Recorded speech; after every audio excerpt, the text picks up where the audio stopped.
Assalamualaikum warahmatullahi wabarakatuh. Izin Bapak, izin teman-teman semuanya. Perkenalkan, nama saya Rian Ananda Putra dengan NIM 2310941008. Pada kesempatan kali ini saya akan menyampaikan sebuah materi tentang pencemaran udara. Yang pertama yaitu sejarah pencemaran udara. Sebelum revolusi industri, yaitu aktivitas alam, letusan gunung Merapi, kebakaran hutan alami, dan debu dari gurun. Sesiap itu ada juga peradaban kuno, bangsa Romawi seperti pembakaran kayu dan batu bara untuk memasak dan pemanasan.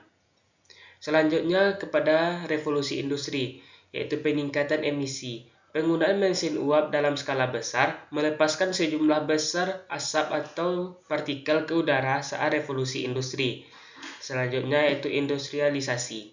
Pabrik-pabrik membuang limbah berbahaya ke udara tanpa pengendalian yang memadai yang mengakibatkan pencemaran udara yang berlebihan. Selanjutnya pada abad ke-20, kendaraan bermotor menghasilkan emisi gas buangan dari kendaraan mengandung berbagai polutan berbahaya seperti karbon monoksida, nitrogen oksida, dan partikulat.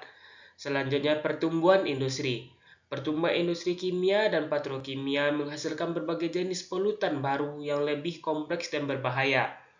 Pada abad ke-21 atau pada saat sekarang ini, perubahan iklim menjadi pencemar udara berkontribusi pada perubahan iklim global melalui efek rumah kaca. Selanjutnya yaitu regulasi yang lebih ketat. Sekarang sudah banyak negara yang menerapkan regulasi yang lebih ketat untuk mengurangi emisi polutan udara. Selanjutnya yaitu teknologi bersih. Pengembangan teknologi bersih seperti kendaraan listrik dan energi terbarukan menjadi solusi potensial untuk mengatasi masalah pencemaran udara pada saat sekarang ini. Selanjutnya itu sumber pencemaran udara. Sumber pencemaran udara sendiri dibagi menjadi dua, yaitu alami dan manusia. Yang pertama secara alami yang diakibatkan oleh letusan gunung berapi yang mengeluarkan abu vulkanik, gas beracun seperti sulfur dioksida dan nitrogen oksida. Selanjutnya kebakaran hutan yang menghasilkan asap tebal yang mengandung partikulat-partikulat dan gas-gas berbahaya lainnya. Selanjutnya debu alami yang dibawa angin membawa debu dari gurun atau daerah kering yang mengakibatkan pencemaran udara. Selanjutnya yang disebabkan oleh kegiatan manusia sendiri, pembakaran bahan bakar fosil dari kendaraan bermotor, pembangkit listrik tenaga fosil, dan industri. Selanjutnya yaitu proses industri yang dihasilkan dari emisi dari pabrik seperti asap pabrik, debu dari proses produksi.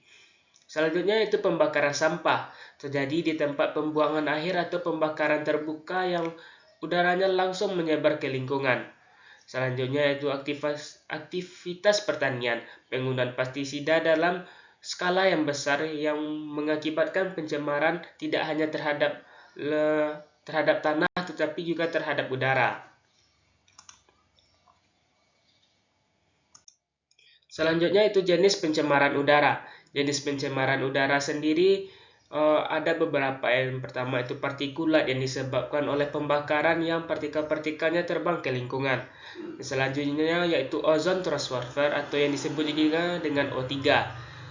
Selanjutnya itu nitrogen dioksida dan sulfur dioksida yang diakibatkan oleh salah satunya itu letusan gunung Merapi yang mengeluarkan abu vulkanik. Selanjutnya karbon dioksida atau CO2 yang biasa kita yang sebenarnya selalu berdampingan hidup dengan kita. Ya, setiap ada kegiatan seperti adanya asap dari kendaraan bermotor dan lain-lain.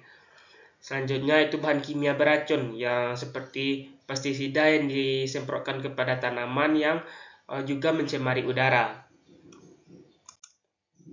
Dampak pencemaran udara sendiri dibagi menjadi tiga, yaitu bagi kesehatan, bagi lingkungan, dan bagi ekonomi.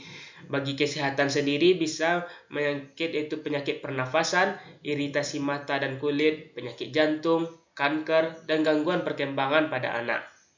Selanjutnya itu bagi lingkungan yang mengakibatkan hujan asam, pemanasan global, kerusakan lapisan ozon, visibilitas berkurang, dan lain-lain. Sedangkan pada bagian ekonomi berkaitan erat dengan kesehatan dan lingkungan.